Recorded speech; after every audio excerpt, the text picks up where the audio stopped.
He gives Belichick a headache this weekend.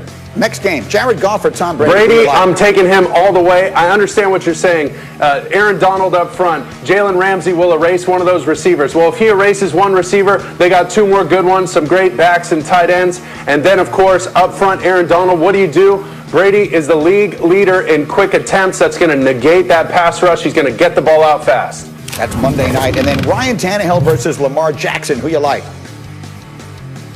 I'm going to take Ryan Tannehill. Listen, Lamar Jackson has taken already as many sacks as he had the entire season last year. That's not a good stat for him. He doesn't look like his MVP self.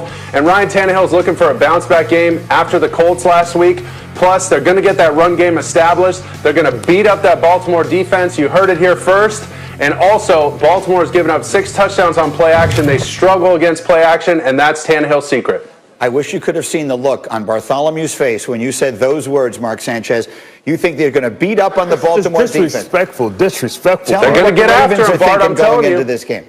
Well, the Ravens are trying to go get their soul back because Derrick Henry last year snatched their soul to the tune of 195 yards. And remember all this talk that was going into the game, how they were going to slow Derrick Henry down. And then all I have is that lasting image in my head of him smacking Earl Thomas on his back. And he's coming down, and Earl Thomas is toying with him like a little boy. And the Ravens went out and said, you know what? We can lose, but we will not lose this way. We are the bullies on the block. So they went out and got Calais Campbell. They went out and got Derek Wolfe. The problem is those guys aren't available for today. Look at that. That's disrespect. Which way did he go? Let me at him. So, they're going to have a plan for Derrick Henry. They better, because they understand that they're going to have to cancel gaps and have this big man going east to west, because if he goes north and south, you're going to have some guys making some business decisions. I like it. Now, RC, they're going to have a plan for Derrick Henry. I get it. But as Mike Tyson famously said, everyone has a plan until they get punched in the face. What do you think?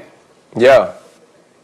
Well, I think what you got to do is come out and be different in your mindset. Understand that you are the bullies. Understand who you were last year and get back to that. When you look at this team, they came in with a plan to win a Super Bowl. This wasn't about winning regular season games. And now we're talking about them having pivotal games in the middle of the regular season to even get into the playoffs. This is about Lamar Jackson. This is about physicality on offense, going downhill at the Tennessee Titans. You want to find a way to keep Derrick Henry from getting 2 bills on you?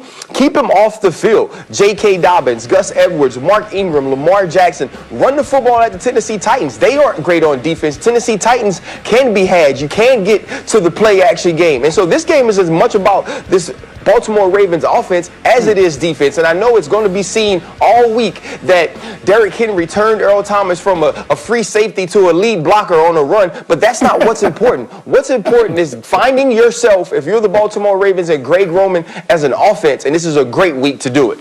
Mark, you touched on the struggles of Lamar Jackson. This was really where it began. It was this game last year that everything started going at least a little bit sideways for him. What does he need to do? What does Lamar Jackson need to do this weekend and going forward to regain some of that?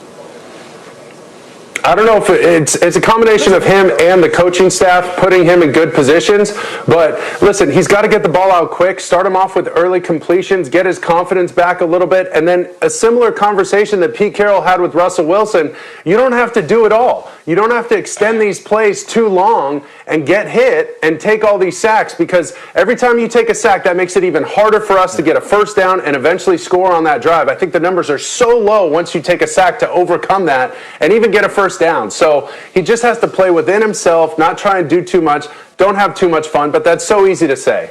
We put it on the players and coaches, but I was at that game last year in the playoffs, and they lost that game by the Geek Squad because they continued to go after 4th down. They win. They were too aggressive going for it on 4th down in the first half. Take the dude with the Geek Squad and his iPad and his computer and kick him out the building for this week. This is about being in a phone booth going blow for blow. And one more thing. I got 30 seconds. I have Patrick Queen. That's the guy you called out earlier. What does he need to do? Patrick Queen's going to have to stand on those train tracks. Listen, ain't nobody coming to rescue you. Calais Campbell ain't there. This is like when you got to fight the bully for the first time by yourself and your big brother ain't behind you telling you to throw the left and throw the right. He got to come down and chop that wood. And to do